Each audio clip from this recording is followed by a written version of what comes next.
Sometimes you don't feel strong, you don't feel rewarded. இந்த காரியம் இவ்வளோ செய்கிறேன்னு இது என் வாழ்க்கையில் உண்மையிலே அர்த்தமுள்ளதாக இருக்கிறதா? 2 Chronicles 15:7 says, "But as for you, be strong and do not give up, for your work will be rewarded." 2 நாளாகமம் 15:7. நீங்களும் உங்கள் கைகளை நெகிழ விடாமல் திடன் கொள்ளுங்கள், உங்கள் கிரியைகளுக்கு பலன் உண்டு.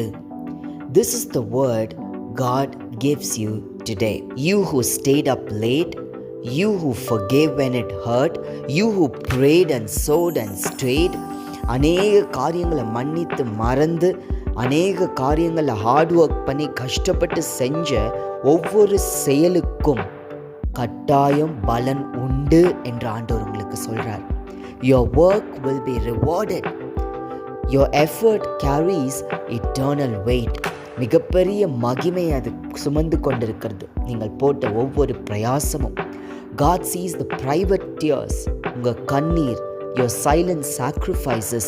Every time you chose obedience over convenience, you were building something eternal. Joseph waited.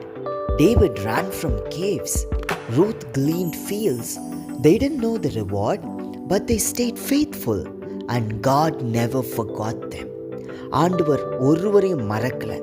யோசேப்பு காத்திருந்தார், தாவீது குகைகளிலிருந்து ஓடிக்கொண்டிருந்தார். You may not see the fruit yet, but heaven has already recorded the seed.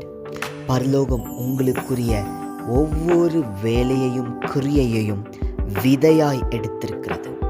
So here's your reminder, be strong, don't give up, your work will be rewarded. Not maybe, not might, but will be rewarded.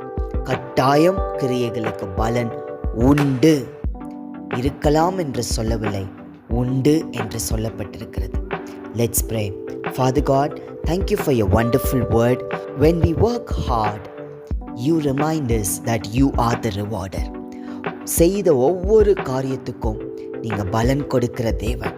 That's your word and that's truth, and you will fulfill your word. நீர் பேசின ஒரு வார்த்தையும் தவறாய் போகாது.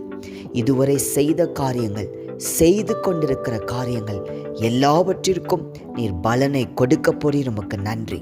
வெகு நாளாய் காத்திருந்த அந்த மிகப்பெரிய மகிமையான எதிர்காலம் இப்பொழுது ஒவ்வொரு வாழ்க்கையிலும் வருவதாக இயேசுவின் நாமத்தில் பிதாவே, ஆமென். You are listening to Hope of the Day. Stay strong. The reward is closer than you think.